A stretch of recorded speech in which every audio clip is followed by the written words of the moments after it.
Voice of the church എന്ന ഈ പ്രോഗ്രാമിലേക്ക് എല്ലാ പ്രേക്ഷകർക്കും സ്വാഗതം.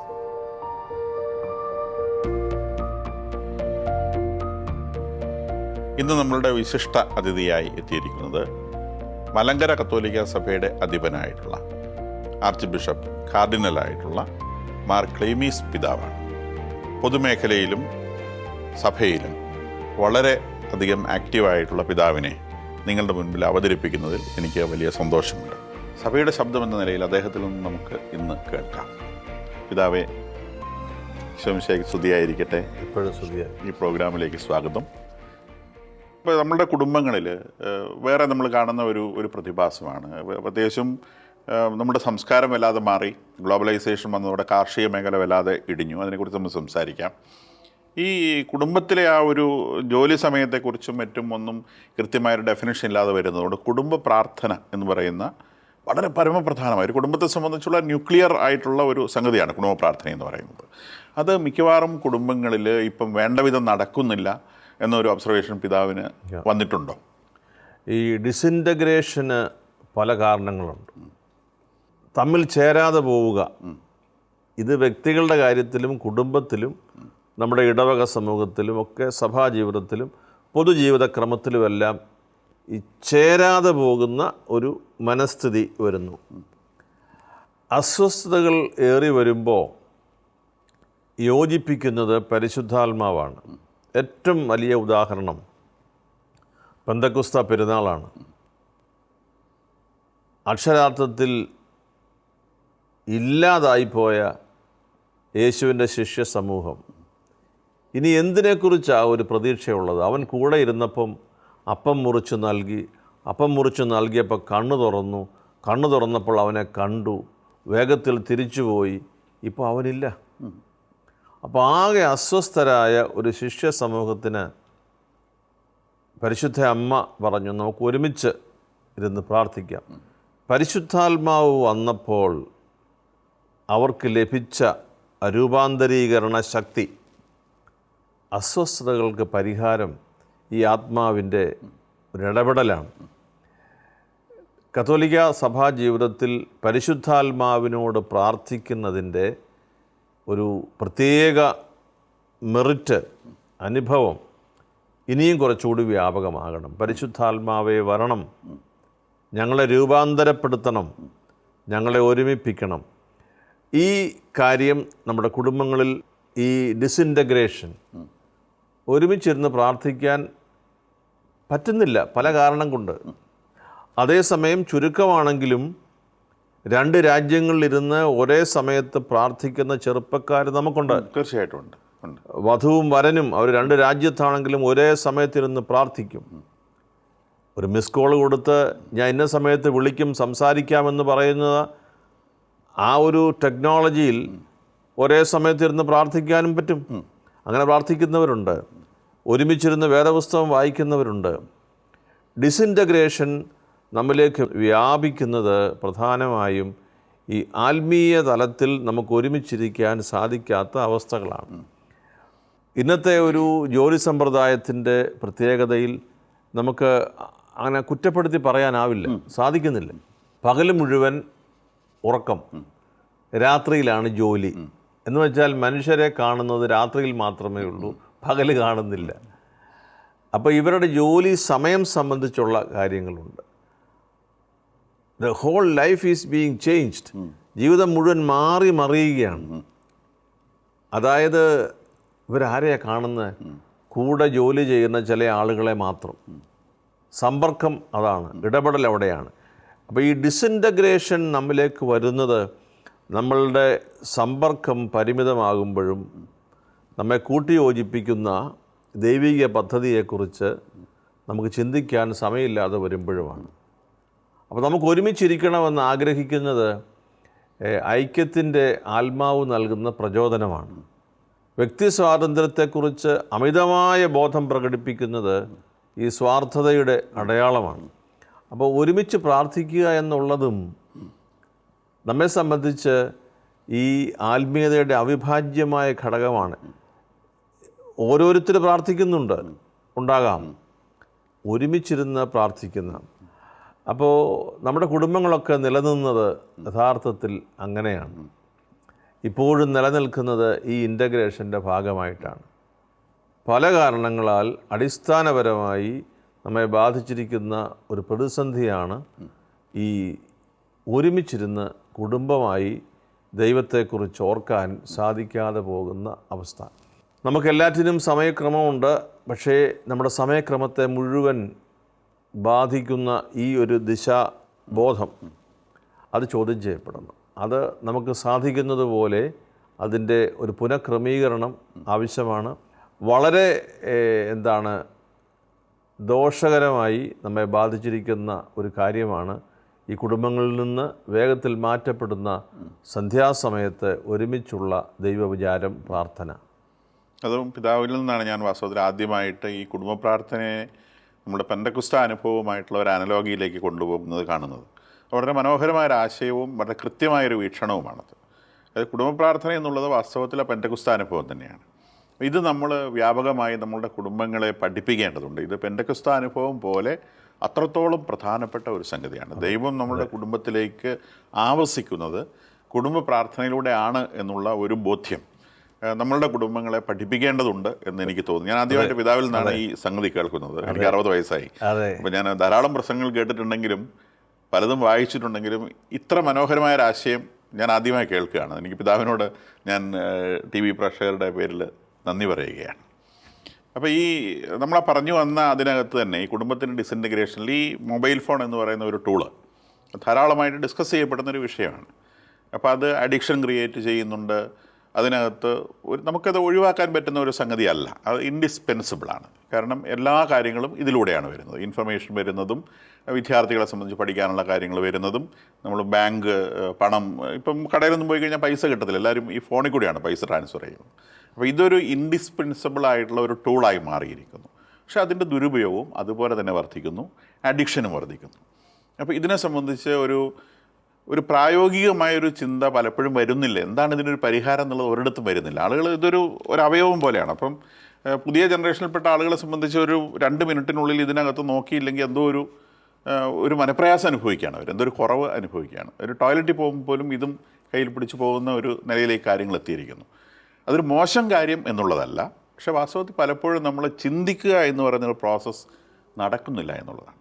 ഒരു പുസ്തകം വായിച്ച് ചിന്തിക്കുന്നിടത്തോളം വേറെ ഒന്നുകൊണ്ടും നമ്മൾ ഒരു പ്രസംഗം കേട്ടാലൊന്നും ആ ലെവലിൽ ചിന്തിക്കാൻ പറ്റില്ല. പുസ്തകം വായിച്ചാലേ പറ്റുള്ളൂ. വായനയെന്ന് പറഞ്ഞ് തീർത്തും നിന്നുപോയി.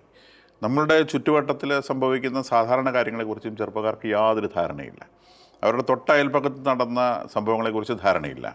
ഞാനൊരിക്കലും ഈ കഴിഞ്ഞ ദിവസം വയനാട്ടിലെ ഏറ്റവും മിടുക്കരായിട്ടുള്ള കുട്ടികളുടെ 150 പേർക്ക് ക്ലാസ് എടുക്കാൻ പോയി. അവരുടെ ആഗ്രഹങ്ങൾ എന്താണെന്ന് ചോദിച്ചു. പലരും സിവിൽ സർവീസ് പോകേണ്ടവരുണ്ട്. ഒരുപാട് ആഗ്രഹങ്ങൾ പറഞ്ഞു. ദിവസവും പത്രം വായിക്കുന്ന എത്ര പേരുണ്ടെന്ന് ചോദിച്ചപ്പോൾ 150 പേരുടെ ഇടയിൽ നിന്ന് 3.5 കയ്യാ പൊങ്ങിയത്. 3 പേര് മുഴുവൻ പൊക്കി, ഒരുത്തൻ പകുതി പൊക്കി. അപ്പോൾ നീ എന്നെ പകുതി പൊക്കി, ഞാൻ വല്ലപ്പോഴും വായിക്കുമെന്ന് പറഞ്ഞു. ബാക്കിയുള്ള ആരും പത്രം തൊടുന്നില്ല. എല്ലാവരുടെ കയ്യിലും ഈ സാധനമുണ്ട്. അപ്പോൾ ഇത് ഈ നമ്മളുടെ സമൂഹത്തെ എവിടെ എത്തിക്കും, അല്ലെങ്കിൽ ഇതിൻ്റെ ഒരു ഇമ്പാക്റ്റ് എന്താണ് എന്ന് പിതാവ് എന്ത് വിചാരിക്കുന്നു? ഇതേ വിഷയത്തിൽ നമ്മളുടെ പുതിയ തലമുറയിലെ ആളുകൾ മനസ്സിലാക്കേണ്ടത്, നമുക്ക് കയ്യിൽ ഈ ഉപകരണം ഉള്ളപ്പോൾ എല്ലാം വിരൽത്തുമ്പിലുണ്ട്. മറ്റാരോ ക്രിയേറ്റ് ചെയ്ത ചില അവർക്ക് ഇഷ്ടപ്പെട്ട ചില വാർത്തകളും അതിൻ്റെ വ്യാഖ്യാനങ്ങളും നമ്മുടെ കയ്യിലുണ്ട്.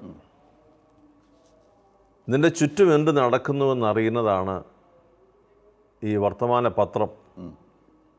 നിൻ്റെ ചുറ്റും എന്ത് നടക്കുന്നു, നിൻ്റെ ചുറ്റും എന്ത് വിചാരം സംഭവിക്കുന്നു, നിൻ്റെ ദേശത്തിന് എന്ത് സംഭവിക്കുന്നു, നിൻ്റെ ദേശം ഈ വിഷയത്തെക്കുറിച്ച് എന്താണ് കരുതുക, ഇതാണല്ലോ പത്രം. അപ്പോൾ സാമൂഹിക പ്രതിബദ്ധതയുള്ള ഒരു വ്യക്തിയാണ് പക്വതയിൽ കാര്യങ്ങളെ മനസ്സിലാക്കാനും പ്രവർത്തിക്കാനും സാധിക്കുന്ന ആൾ. ഞാൻ ജീവിക്കുന്ന എൻ്റെ സമൂഹത്തിൻ്റെ വിവിധ വിഷയങ്ങളെക്കുറിച്ച് എനിക്ക് ഗ്രാഹ്യമില്ലെങ്കിൽ ഹൗ കാൻ ഐ റെസ്പോണ്ട്? അപ്പോൾ എനിക്ക് അത് നിരാകരിച്ച് സ്വാർത്ഥനായിട്ടിരിക്കാൻ സാധിക്കും. എൻ്റെ ചുറ്റുപാടും ഉള്ള പാവപ്പെട്ട മനുഷ്യരുടെ ദാരിദ്ര്യ അവസ്ഥയെക്കുറിച്ച് എനിക്കറിയാൻ കഴിയുന്ന ചില സംഭവങ്ങൾ പത്രത്തിലൊക്കെ വരുമ്പോഴാണ്. അപ്പോൾ ഇത് ഒരു ഇൻഡിസ്പെൻസിബിൾ ഫാക്ടറാണ് ഈ മൊബൈൽ എന്ന് നമ്മൾ കരുതുന്നത് പോലെ. എൻ്റെ ചുറ്റുപാടുമുള്ള കാര്യങ്ങളെക്കുറിച്ചും മനുഷ്യരെക്കുറിച്ചും അറിയുന്നത് എനിക്ക് ഇൻഡിസ്പെൻസിബിൾ അല്ലേ? തീർച്ചയായിട്ടും, അല്ലെങ്കിൽ ഞാൻ വഞ്ചിക്കപ്പെടില്ലേ? വഞ്ചിക്കപ്പെടും. അപ്പോൾ ഇതൊരു അല്ലെങ്കിൽ ഐസൊലേഷനിലേക്ക് പോവുകയാണ്. അപ്പോൾ എനിക്ക് ചുറ്റുപാടുമുള്ള കാര്യങ്ങളൊന്നും അറിയണ്ട, ആരെങ്കിലുമൊക്കെ പടച്ചുവിടുന്ന വാർത്തകളാണ് എനിക്ക് ആധാരം. അത് മുകളിൽ എഴുതിയതിൻ്റെ താഴെ എഴുതുന്നവരാണല്ലോ ബാക്കിയുള്ളവർ. അതെ അതെ. അതിൻ്റെ ഒറിജിനൽ ഇൻഫർമേഷൻ എന്താണെന്ന് പോലും ചിന്തിക്കാതെ മുകളിൽ എഴുതിയതിന് കമൻ്റ് എഴുതുന്നതാണ് കൂടുതൽ. ഇതിൽ സാറ്റിസ്ഫൈഡ് ആയിരിക്കുന്ന ഒരു അവസ്ഥ ഞാൻ വിചാരിക്കുന്ന ഒരു ബന്ധന അവസ്ഥയും അപകട അവസ്ഥയുമാണ്. You have no freedom to design, to judge. ഒരു സ്വാതന്ത്ര്യമില്ല. അതായത് ഇതേക്കുറിച്ച് വിശ്വസിക്കുകയോ വിശ്വസിക്കാതിരിക്കുകയോ എന്നതിനപ്പുറത്ത് സത്യസന്ധമാണോ എന്ന് പരിശോധിക്കാൻ എനിക്കൊരു ചോയ്സ് ഇല്ല. ഈ ഒരു അപകട അവസ്ഥയിൽ നമുക്ക് ഈ മൊബൈൽ എന്നുള്ളത് ഏറെ സഹായിക്കുന്നു. പക്ഷേ ഇത് കയ്യിലില്ലെങ്കിൽ, ഇത് ഉപയോഗിച്ചില്ലെങ്കിൽ നമുക്കെന്തോ വലിയ ബുദ്ധിമുട്ടാണ് എന്നതുപോലെ പെരുമാറുന്ന ഒരു രീതി, ഒരുതരം വിഭ്രാന്തി നമ്മൾ കാണാറുണ്ട്. മൊബൈൽ നഷ്ടപ്പെട്ടു പോയാലുണ്ടാകുന്ന അസ്വസ്ഥത വളരെ വലുതാണ്. ആത്മഹത്യ പോലും ചെയ്യുന്നു മൊബൈൽ പോയി എന്നും പറഞ്ഞിട്ട്. അപ്പോൾ നമുക്ക് എന്താണ് അതിൻ്റെ കണ്ടൻ്റ് എന്ന് നമുക്ക് അറിഞ്ഞുകൂടാ. പക്ഷേ ഇത് നമ്മളെ വളരെ സഹായിക്കുന്നു. എന്നാൽ വലിയ അപകടത്തിലേക്കും ഇതുവഴിയായി നീങ്ങുന്ന അനേക സംഭവങ്ങൾ നമ്മൾ കാണുകയും കേൾക്കുകയും ചെയ്യുന്നു. ഇതിൻ്റെ ഒരു വിവേകത്തോടെയുള്ള ഒരു ഉപയോഗം ആവശ്യമല്ലേ? സ്ലേവറിയിൽ ആർക്കും താല്പര്യമില്ല. ഞാൻ പൂർണ്ണ സ്വതന്ത്രനാണ് എന്ന് പറയുകയും ചില ഉപകരണങ്ങൾക്ക് അടിമപ്പെട്ടു പോവുകയും ചെയ്യുന്നത് പുതിയ മോഡേൺ സ്ലേവറിയാണ്. പരിശുദ്ധ പിതാവ് എപ്പോഴും പറയും, ഈ ഹോളി വീക്കിൻ്റെ സമയത്ത് നിങ്ങൾ മത്സ്യമാംസാദികളൊക്കെ ഉപേക്ഷിക്കുന്നത് നല്ലതാണ്, എന്നാൽ നിങ്ങൾ ദുഃഖവെള്ളിയാഴ്ച ഈ മെഷീൻ ഒന്ന് മാറ്റിവെച്ച് നിങ്ങൾ അന്നത് ഉപയോഗിക്കരുത്. എനിക്കത് രണ്ട് കാര്യമാണ്. ഒന്ന്, you may concentrate on the life of Christ who died for you on the cross. മറ്റൊന്ന്, ഇത് മാറ്റിവെച്ചും ഒരു ദിവസം നിങ്ങൾക്ക് ജീവിക്കാനാവണം എന്നുള്ള ഒരു കാര്യം. ഇതിൻ്റെ വരും വരായികകൾ വാസ്തവത്തിൽ വളരെ വലുതാണ്. ഇത് ഒരു തലമുറയിൽ അവസാനിക്കുന്നില്ല. ഏറ്റവും കൊച്ചു കുട്ടികൾ, ചെറുപ്രായത്തിൽ ഫോൺ വിളിച്ച് സംസാരിക്കുന്ന കുട്ടികളെ ഇപ്പോൾ ഞാൻ കാണുന്നു. എനിക്ക് അതിശയമാണ്. അതായത് ഇവരെ ഫോൺ ഐഡൻറ്റിഫൈ ചെയ്ത് ആ ആളിനെ തന്നെ വിളിക്കും. 4 വയസ്സ് 5 വയസ്സുള്ള കുട്ടി ഈ ഐഡൻറ്റിഫൈ ചെയ്ത് വിളിക്കുകയാണ്.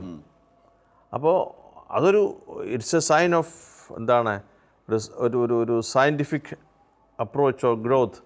പക്ഷേ വിവേചനമില്ലാതെ ഉപയോഗിച്ചാൽ ഇത് നാശത്തിലേക്ക് വരുന്നു. അപ്പോൾ ഇവിടെ നേരത്തെ പറഞ്ഞതുപോലെയുള്ള സ്വാതന്ത്ര്യത്തിൻ്റെ വിനിയോഗം ഏത് അറ്റം വരെ പോകാം, ഇത് നിശ്ചയിക്കാൻ പ്രത്യേക അഡീഷണൽ മെഷീനൊന്നും വാങ്ങിക്കാൻ നമുക്ക് പറ്റില്ല. നമ്മുടെ മനസ്സ് നിശ്ചയിക്കണം അപ് ടു വാട്ട്, എവിടം വരെ പോകാം, എവിടം വരെയാണ് നമുക്ക് അനുവദനീയം, എവിടം വരെയാണ് എന്നെ ഞാനാക്കി നിർത്താൻ സഹായിക്കുന്ന ഘടകം, അതിനപ്പുറത്തുള്ളത് എനിക്കുള്ളതല്ല. ഈ ഒരു നല്ല അവബോധം നമ്മുടെ ഇതുമായി ബന്ധപ്പെട്ട് വരണം. ഞാൻ സാറ് പറഞ്ഞ ആ ഒരു സ്വാതന്ത്ര്യത്തിൻ്റെ തലത്തിൽ തന്നെ പറയുക, അനവസരത്തിൽ ഇത് ഉപയോഗിച്ചുകൊണ്ട് നിൽക്കുന്നത് കാണുമ്പോൾ നമുക്ക് വലിയ സങ്കടം തോന്നും.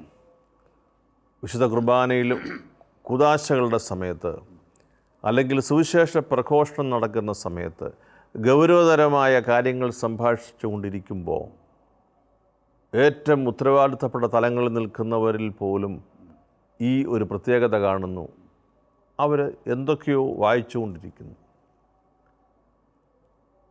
സുവിശേഷത്തെക്കുറിച്ചുള്ള വ്യാഖ്യാനം നടത്തിക്കൊണ്ടിരിക്കുന്ന സുപ്രധാനമായ സമയത്ത് ഗൗരവതരമായി ഇത് പഠിപ്പിക്കേണ്ടുന്ന ആളുകൾ ഉൾപ്പെടെയുള്ളവർ ഇക്കാര്യത്തിൽ കാണിക്കുന്ന അനാസ്ഥ നമുക്ക് വലിയ ദുഃഖകരമാണ്. 5 മിനിറ്റ് ഇത് തുറന്ന് കണ്ടില്ലെങ്കിൽ വലിയ എന്തോ ഒരു ദുരന്തം സംഭവിക്കുന്ന മട്ടിൽ നിൽക്കുന്നു.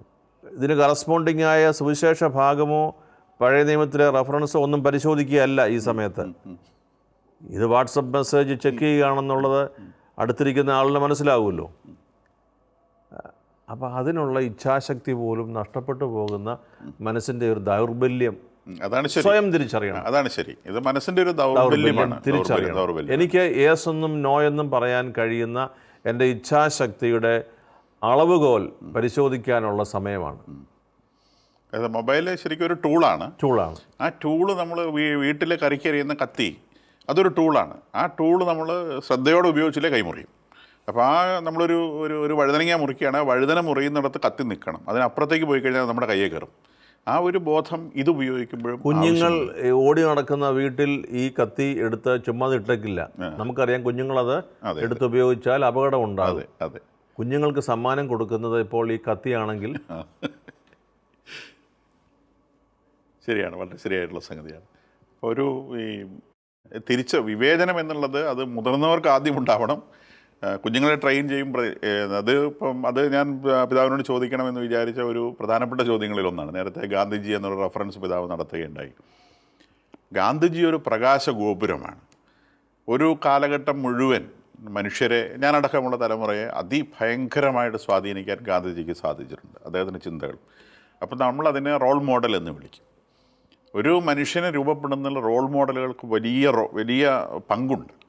മനുഷ്യരെപ്പോഴും കണ്ടാണ് പഠിക്കുന്നത്, കേട്ട് പഠിക്കുന്നതിനേക്കാൾ കണ്ടാണ് പഠിക്കുന്നത്. ഇപ്പോൾ ക്രിസ്തു എന്നുള്ളത് ലോകത്തിലെ ഏറ്റവും ഐഡിയലിസ്റ്റിക് മോഡലാണ്, ഏറ്റവും ഐഡിയൽ മോഡലാണ്. ഈ ഐഡിയൽ മോഡലിനെ പോലെ ജീവിക്കാനാവും എന്ന് കാണിച്ചു കൊടുക്കാൻ ആർക്കെങ്കിലും സാധിക്കുമ്പോഴാണ് പുതിയ തലമുറയ്ക്ക് മനസ്സിലാകുന്നത് ഇത് നടക്കുന്ന ഒരു പരിപാടിയാണ്. അല്ലെങ്കിൽ ഇത് വെറും ഭിത്തിയിൽ വയ്ക്കുന്ന ഒരു രൂപമായി പോകും. അപ്പോൾ നമ്മളുടെ ഈ കാലഘട്ടത്തിൽ റോൾ മോഡലുകൾ തീരെ ഇല്ലാതായി പോകുന്നുണ്ട് എന്ന് പിതാവിന് തോന്നുന്നുണ്ടോ? തീർച്ചയായിട്ടും. അപ്പോൾ അതിൽ ഞാൻ ഉൾപ്പെടെയുള്ള ഇപ്പോൾ സഭാ ശുശ്രൂഷകരും മറ്റുള്ള ആളുകൾ പ്രതീക്ഷിക്കുന്നത് പോലെയുള്ള തലത്തിൽ ജീവിക്കുന്നതിനോ നേതൃത്വം കൊടുക്കുന്നതിനോ സാക്ഷ്യപ്പെടുത്തുന്നതിനോ സാധിക്കാതെ ഇരിക്കുമ്പോൾ സ്വാഭാവികമായി ഈ ഒരു റോൾ മോഡലിൻ്റെ ഒരു അഭാവം ഉണ്ടാകും.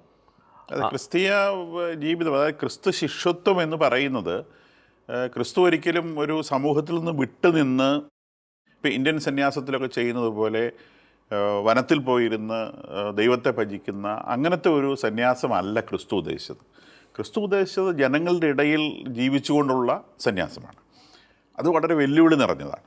ഒരു ഐസൊലേറ്റഡ് ആയിട്ടുള്ള സ്ഥലത്ത് പോയിരുന്ന് സന്യാസം അനുഷ്ഠിക്കുന്നത് പോലെ അല്ല സമൂഹത്തിൻ്റെ അകത്ത് സന്യാസം അനുഷ്ഠിക്കുന്നത്. അപ്പോൾ സന്യാസവും ഒരു പുരോഹിതനെ സംബന്ധിച്ചുള്ള വിളികളുണ്ട്, ദാരിദ്ര്യം, അനുസരണം, സന്യാസം എന്നുള്ള വിളികളൊക്കെ ഉണ്ട്. ഈ വിളികൾ പൊതുസമൂഹത്തിൻ്റെ ഉള്ളിൽ ജീവിച്ചുകൊണ്ട് അത് പ്രാക്ടീസ് ചെയ്യുന്നത് വലിയ ബുദ്ധിമുട്ടാണ്. അപ്പം എൻ്റെ ഒരു ചിന്തയനുസരിച്ച് യഥാർത്ഥ ക്രിസ്തീയ പൗരോഹിത്യം ജീവിക്കുക എന്നുള്ളത് വൺ ഓഫ് ദ ടഫസ്റ്റ് ആയിട്ടുള്ള സംഗതി, one of the toughest thing. അപ്പോൾ അതിൽ നമ്മളുടെ പുരോഹിതർ നല്ലതുപോലെ വിജയിക്കുന്നുണ്ട് എന്ന് പിതാവിന് അഭിപ്രായമുണ്ടോ? കാലഘട്ടത്തിലെ വ്യത്യാസങ്ങൾ വരുന്നതായിട്ട് തോന്നുന്നുണ്ടോ? ഈ നമ്മളുടെ ഈ ഐഡിയൽ ക്രിസ്ത്യൻ ഡിസൈപ്പിൾഷിപ്പ് നമ്മളവിടെയാണല്ലോ തുടങ്ങിയത്. അതിൻ്റെ പല തലങ്ങളാണല്ലോ ഈ പൗരോഹിത്യം, സന്യാസം, കുടുംബ പ്രേക്ഷിതത്വം, പൊതുജീവിതത്തിലെ സാമൂഹിക സേവനം, ഇതെല്ലാം അതിൻ്റെ പല ഡയമെൻഷൻസാണ്. അതിൽ പുരോഹിതനായി ജീവിക്കാൻ വിളിക്കപ്പെട്ടയാളാണ് ഞാൻ. അപ്പം ഞാൻ എൻ്റെ ക്രിസ്തീയതയെ കാണേണ്ടത് ഒരു പുരോഹിതൻ എങ്ങനെ ജീവിച്ച് കാട്ടാം എന്നതിലാണ്. ജയപരാജയത്തിനപ്പുറത്ത് how far I am eager or sincere to make it happen. ഇത് ഇങ്ങനെ ഒരു സാക്ഷ്യം നടക്കണമെന്ന് തീവ്രമായി മനസ്സിൽ ആഗ്രഹിക്കുകയും അതിനനുസൃതമായ ഒരു സമർപ്പണം നടത്തുകയും ചെയ്യുന്നതാണ് എൻ്റെ ജീവിതത്തിൻ്റെ ഈ ഒരു അളവുകോലായി ഞാൻ മനസ്സിലാക്കി.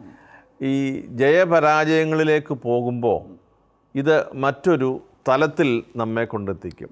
ജയപരാജയം ഒരു കുടുംബജീവിതത്തിൽ കുടുംബനാഥനും കുടുംബനാഥയും ജയിച്ചോ തോറ്റോ എന്നുള്ളതല്ലല്ലോ. എൻ്റെ അപ്പൻ എനിക്ക് വേണ്ടി കഷ്ടപ്പെട്ടു എന്ന് തിരിച്ചറിയുന്ന മക്കളാണ് അപ്പൻ്റെ ഭാഗ്യം. അപ്പൻ പരീക്ഷ എഴുതിയതിൽ 9ലും അപ്പൻ തോറ്റു, 1ൽ മാത്രം ജയിച്ചു എന്ന് വിലയിരുത്തുന്ന മക്കളല്ല. എൻ്റെ അപ്പൻ ഞങ്ങളുടെ കുടുംബത്തിൻ്റെ ക്ലേശങ്ങളുടെ മധ്യത്തിൽ പോലും അപ്പൻ ഞങ്ങളെ കരുതാൻ ഒരുപാട് കഷ്ടപ്പെട്ടു. ഇതാണ് ഞാൻ പറയുന്നത് ഏറ്റവും കൂടിയ മാർക്ക് വാങ്ങിച്ച അപ്പൻ്റെ ഒരു യോഗ്യതാ സർട്ടിഫിക്കറ്റ്. മനോഹരമായ ഇൻ്റർപ്രിട്ടേഷൻ. അപ്പം ഇത് നമ്മളുടെ വൈദിക ജീവിതത്തിൽ നമ്മൾ ജയിച്ചെന്നോ തോറ്റെന്നോ പരാജയപ്പെട്ടെന്നോ ഒക്കെ പറയുന്നത് എന്താണ്? 1, 2, 3, 4 പ്രോഗ്രാംസിനെ അടിസ്ഥാനപ്പെടുത്തിയ ഞങ്ങളുടെ വികാരിയച്ഛൻ ഞങ്ങളുടെ പള്ളിയിൽ വന്ന് ചെയ്ത കാര്യങ്ങളുടെ എണ്ണം എടുക്കുമ്പോൾ അതിൽ ഇന്നത് ശരിയായില്ല. ഞാൻ വിശ്വസിക്കുന്നു നമ്മുടെ ആളുകളൊക്കെ ബൗദ്ധികമായി ഒരുപാട് മുൻപോട്ട് വളർന്നിട്ടുണ്ട്. അത് നമ്മുടെ ഹ്യൂമൻ റിസോഴ്സാണ്, നമ്മുടെ സഭയുടെ അടിസ്ഥാന ബലവും സമ്പത്തുമാണ്. അങ്ങനെയുള്ള തലങ്ങളിൽ ഈ ഓർഗനൈസേഷണൽ അല്ലെങ്കിൽ അഡ്മിനിസ്ട്രേറ്റീവ് കപ്പാസിറ്റീസ് ഉള്ള ധാരാളം ആളുകൾ നമുക്കുണ്ട്. അവരെ കുറച്ചുകൂടി ഈ കാര്യങ്ങളിൽ ചേർത്ത് നിർത്തി ലീഡർഷിപ്പിൽ കാര്യങ്ങൾ നടത്തുകയും നമ്മുടെ അജപാലനപരമായ ഇൻവോൾവ്മെൻറ്റ് നമ്മുടെ പൗരോഹിത്യത്തിൽ വർദ്ധിപ്പിക്കുകയും, അതായത് പണ്ട് നമ്മളുടെ കരിയർ ഗൈഡൻസൊക്കെ അച്ഛന്മാരായിരുന്നല്ലോ. നീ എന്ത് ചെയ്യാൻ പോകുന്നു? 10ാം ക്ലാസ് കഴിഞ്ഞ് അപ്പോൾ നീ നഴ്സിങ്ങിന് നീ പോ, നീ പട്ടാളത്തിൽ പോ, എടാ നീ സെമിനാരിയിൽ പോകണം. അപ്പോൾ ദിസ് ഈസ് ആൻ ഇൻഡിക്കേഷൻ. അപ്പോൾ അദ്ദേഹം മനസ്സിലാക്കിയ ഈ കുട്ടിയുടെ ഈ കുടുംബത്തിലെ ഇവരുടെ ഒരു അഭിരുചി എന്താണെന്നും ആവശ്യം എന്താണെന്നും തിരിച്ചറിഞ്ഞ് നമ്മെ ഇത് ഗൈഡ് ചെയ്തതാണ്, ഒരു ഇൻഡിക്കേഷനാണ്. അച്ഛൻ പറഞ്ഞതുപോലെ ചെയ്തില്ലെങ്കിൽ ആരെയും വെടിവെച്ച് കൊന്നിട്ടൊന്നുമില്ലല്ലോ. അപ്പോൾ ഇതൊരു ഇൻഡിക്കേഷനാണ്. സത്യത്തിൽ നമ്മൾ ഇത്രയും വളർന്നെങ്കിലും ഈ കരിയർ ഗൈഡൻസ് എന്ന് പറയുമ്പോൾ തെറ്റിപ്പോകുമോ ഇല്ലയോ? അതായത് ജീവിതത്തിൻ്റെ ഏത് മേഖലയിലേക്ക് തിരിയണം എന്ന് പറയാൻ ഇന്ന് നമുക്ക് ആളുകൾ ഇല്ല. പരസ്യം കണ്ട് ഭ്രമിച്ചു നിൽക്കുന്ന മാതാപിതാക്കൾ ഇനി എവിടെ വിടും? അപ്പോൾ 2 ഉത്തരമാണ് പലപ്പോഴും വരുന്നത്. ഒന്നീ ഡോക്ടർ അല്ലെങ്കിൽ എൻജിനീയർ. ഈ 2 തലത്തിൽ ഒരുപക്ഷെ തങ്ങളുടെ ഈ മക്കൾ പ്രാപ്തരോ താല്പര്യമുള്ളവരോ അല്ല, ഒരു സോഷ്യൽ പ്രഷറിൻ്റെ പേരിൽ ദുരഭിമാനത്തിൻ്റെ പേരിലേക്ക് വീഴുന്ന ആളുകളായിരിക്കാം. അജപാലനപരമായ ശുശ്രൂഷയിൽ നമുക്ക് നമ്മുടെ കുടുംബങ്ങളെ കാണുന്ന കാഴ്ചയിൽ, കുടുംബങ്ങളെ കാണുന്ന രീതിയിൽ വ്യത്യാസം വന്നിട്ടുണ്ട്.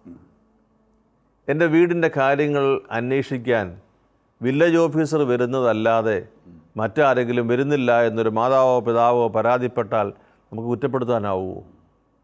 അപ്പോൾ നമ്മുടെ ഒരു പാസ്റ്ററൽ എൻഗേജ്മെൻറ്റ്, പ്രത്യേകിച്ച് നമ്മുടെ ഇടവക കേന്ദ്രീകൃതമായ അജപാലന ശുശ്രൂഷയിൽ നമ്മുടെ വൈദികർ, ഞാൻ പറയുന്നു അസൗകര്യങ്ങൾ എന്തെല്ലാം ഉണ്ടെന്ന് പറഞ്ഞാലും, ജോലി സമയത്തിൻ്റെ ക്രമത്തിലൊക്കെ വ്യത്യാസമുണ്ടെന്ന് പറഞ്ഞാലും, വീട്ടിൽ ചെല്ലുന്നത് ഇഷ്ടമല്ല എന്ന് ആരെങ്കിലും ഒരാൾ പറയുന്നതിൻ്റെ പേരിൽ എല്ലാവരുടെയും അഭിപ്രായം അതാണെന്ന് കരുതാതെ ഇരുന്ന് നമ്മുടെ ഈ കുടുംബ സന്ദർശനം വളരെ പ്രധാനപ്പെട്ടതാണെന്ന് ഞാനിപ്പോഴും വിശ്വസിക്കുന്നു. കാരണം ആ വീട്ടിൽ ചെന്ന് ആ മക്കളോട് കൂടി ഇരുന്ന് സംസാരിക്കുമ്പോഴാണ് യഥാർത്ഥത്തിൽ ആ കുടുംബത്തെ ഗൈഡ് ചെയ്യാൻ നമുക്ക് കഴിയും. ഈ കുടുംബത്തെ കൂടെ സമർപ്പിച്ചാണ് അൾത്താരയിൽ, ത്രോണോസിൽ വിശുദ്ധ ബലി അർപ്പിക്കുന്നത്. ഈ വൈദികൻ അജപാലകൻ എന്ന നിലയിൽ ഈ കുടുംബത്തിൻ്റെ ക്ലേശങ്ങൾ കൂടി അവിടേക്ക് എടുത്തു വയ്ക്കാനായിട്ട് സാധിക്കും.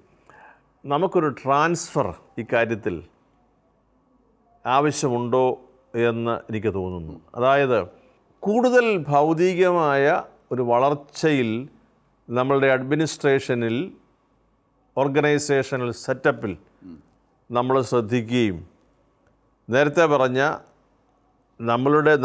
നമ്മുടെ മേൽ അടിച്ചേൽപ്പിക്കപ്പെടുന്ന ചില അസ്വാതന്ത്ര്യങ്ങൾക്ക് നമ്മുടെ തലമുറകൾ വഴിപ്പെട്ട് നിൽക്കുകയും ചെയ്യുമ്പോൾ ആ മേഖലയിൽ ദിശാബോധം കൊടുക്കാൻ നമുക്ക് സാധിക്കാതെ ഇരിക്കുന്ന ദുരവസ്ഥയുണ്ട്. നമ്മൾ സ്ഥാപനം ഉണ്ടാക്കുന്നുണ്ട്, ആവശ്യമാണ്. എന്നാൽ ഈ സ്ഥാപനങ്ങളിൽ പഠിക്കുന്ന കുട്ടികൾ ആരായിരിക്കണം, എങ്ങനെയുള്ളവരായിരിക്കണമെന്ന് ശഠിക്കാൻ നമുക്ക് സാധിക്കുന്നില്ല. ഇതൊരു ട്രാജഡിയാണ് നമ്മുടെ. അത് നമ്മൾ അതിൻ്റെ ബാഹ്യമായ കെട്ടുപണിയിൽ, ഞാനും ഈ സമാനമായി ചെയ്യുന്ന എല്ലാവരും ചെയ്യുന്ന കാര്യം, ബാഹ്യമായ അതിൻ്റെ കെട്ടുപണിയിൽ നമ്മൾ താല്പര്യമെടുക്കുന്നു, ചെയ്യുന്നു. നമ്മൾ പണം കടമെടുത്ത് തന്നെ നമ്മൾ സംവിധാനം ഒരുക്കുന്നു. ഇവരാരായിത്തീരണം, ഇവരെങ്ങനെയുള്ളവരായിത്തീരണം എന്നത് നിർബന്ധബുദ്ധിയോടെ പ്ലാൻ ചെയ്യാൻ നമുക്ക് സാധിക്കാത്ത ഒരു കാര്യം. അപ്പോൾ ഒരു പാസ്റ്ററൽ റീവൈറ്റലൈസേഷൻ ആവശ്യമുണ്ട്. അല്ല എങ്കിൽ നമ്മുടെ പൗരോഹിത്യത്തിൻ്റെ ശുശ്രൂഷകൾ നമ്മുടെ ജനത്തിൽ നിന്ന് വളരെ അകലെയായി നിൽക്കുന്ന ഒരു അനുഭവം വരും എന്ന് ഞാൻ ഭയപ്പെടുന്നു. നമ്മുടെ ഭാഗത്ത് ഒരു ശ്രമമാണ് ഉണ്ടാവേണ്ടത്. ശ്രമിക്കാനേ നമുക്ക് പറ്റും. അതെ, റിസൾട്ട് തരേണ്ടത് ദൈവമാണ്. അതെ. അപ്പോൾ ആ ശ്രമം നിശ്ചയമായും ഉണ്ടാവണം. ആത്യന്തികമായി നമ്മളെല്ലാവരും ഒരു ആയുസ് 80 വയസ്സ് അല്ലെ 85 വയസ്സ് ഈ ഭൂമിയിൽ ജീവിക്കുന്നു, 90 വയസ്സ് ജീവിക്കുന്നു. അന്ന് മരണക്കിടക്കയിൽ കിടക്കുന്ന സമയത്ത് നമ്മൾ പുറകോട്ട് തിരിഞ്ഞു നോക്കുമ്പോൾ എൻ്റെ ഈ ജീവിതം കൊണ്ട് ഞാൻ എന്ത് നേടി എന്ന് ഓരോ മനുഷ്യനും ഇവാലുവേറ്റ് ചെയ്യേണ്ടി വരും. അതെ, എന്തായാലും ഒരു മനസ്സുകൊണ്ട് ഇവാലുവേറ്റ് ചെയ്യും. അപ്പം ഞാനതിൽ എൻ്റെ ജീവിതത്തിലെ ഏറ്റവും വലിയ നേട്ടമായിട്ട് എനിക്ക് അന്ന് കാണാൻ കഴിയും. ഞാൻ വയസ്സുള്ള ആളുകളോട് സംസാരിക്കാൻ പ്രത്യേകം താല്പര്യം എടുക്കുന്ന ഒരാളാണ്.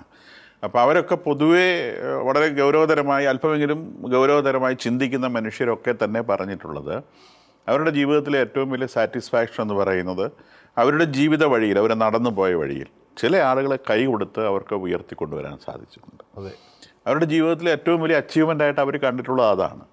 അവരിരുന്ന കസേരകളോ അവർ സമ്പാദിച്ച പണമോ അല്ലെങ്കിൽ അനുഭവിച്ച ജീവിത സൗകര്യങ്ങളോ ഒന്നും ആരെയും സ്വാധീനിച്ചതായി കാണുന്നില്ല. അവർ ആത്യന്തികമായി കാണുന്നത് ഞാൻ കൈപിടിച്ചുയർത്തിയ ചില ജീവിതങ്ങളാണ്. അപ്പോൾ അത് ഓരോരുത്തരുടെ തലത്തിൽ, ഇപ്പോൾ ഞാനൊരു കുടുംബസ്ഥനായിട്ട് ജീവിക്കുന്ന ആളാണ്. അപ്പോൾ ഞാൻ കൈപിടിച്ചുയർത്തിയ ജീവിതങ്ങളിൽ എൻ്റെ മക്കൾ മുതൽ ഇങ്ങോട്ട് ധാരാളം ആളുകളുണ്ട്. ഒരു പുരോഹിതനെ സംബന്ധിച്ച് അദ്ദേഹത്തിൻ്റെ മുൻപിൽ വന്നു നിന്ന് ഒരുപാട് മനുഷ്യരെ അദ്ദേഹത്തിന് സ്വാധീനിക്കാൻ സാധിക്കും, ക്രിസ്തുവിലേക്ക് നയിക്കാൻ സാധിക്കും, സമാധാനം കൊടുക്കാൻ സാധിക്കും. അപ്പോൾ അത് വളരെ പ്രധാനപ്പെട്ട ഒരു കാര്യമാണ്. പിതാവ് അത് പറഞ്ഞത് വളരെ ശരിയായൊരു ദിശയിലാണ്. പാസ്റ്ററൽ ലൈഫിനാണ് ശരിക്കും ഒരു പുരോഹിതൻ ഏറ്റവും അധികം പ്രാധാന്യം കൊടുക്കേണ്ടത്. ഞാൻ പുരോഹിതരുടെ സ്ഥാപനത്തിൽ ജോലി ചെയ്യുന്ന ആളായിരുന്നു. ധാരാളം പുരോഹിതരുമായിട്ട് സംസാരിച്ചിട്ടുണ്ട്. അപ്പോൾ അവരുടെ അനുഭവങ്ങളിൽ നിന്നും ജീവിതത്തിൻ്റെ സായാഹ്നങ്ങളിൽ എത്തിയ പുരോഹിതന്മാരൊക്കെ എപ്പോഴും തന്നെ പറയുന്നത് അവരുടെ ജീവിതത്തിലെയും ഏറ്റവും മനോഹരമായ അനുഭവങ്ങൾ ഇങ്ങനെ ചില മനുഷ്യരെ കൈപിടിച്ച് ഉയർത്തിക്കൊണ്ടുവരാൻ സാധിച്ചു എന്നതാണ്. ഇത്രയും നേരം നമ്മോട് സംസാരിച്ച പിതാവിന് നമുക്ക് നന്ദി പറയാം. ഈ പ്രോഗ്രാം ഇവിടെ അവസാനിക്കുന്നില്ല. കൂടുതൽ വിശദമായ വിഷയങ്ങളിലേക്ക്, ഗൗരവതരമായ വിഷയങ്ങളിലേക്ക് ഈ പ്രോഗ്രാം തുടരും. അതുവരെ നമസ്കാരം.